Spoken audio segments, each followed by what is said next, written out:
Warning: read and follow all labels and the owner's manual. When it comes to maintenance on the EnPak A60, make sure to utilize the label under the top cover for a quick reference of components and stock numbers for replacement parts. Miller recommends daily checks of these items: engine oil level, coolant level, compressor oil level, hydraulic oil level. Look for leaks and do a visual check of filters, belts, and hoses.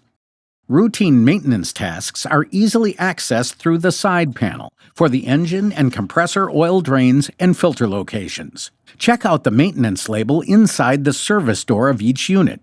Recommended service intervals, all routine maintenance items like belts, generator brushes, filters, and filter kit numbers are all listed for your convenience.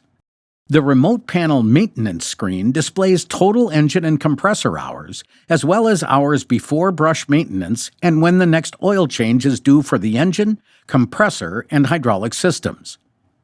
This screen also allows changes and resetting the oil change intervals for each system. When an oil change is due, a pop-up window will appear on the home screen. You'll need to acknowledge and clear the message to proceed. Refer to the owner's manual for additional information.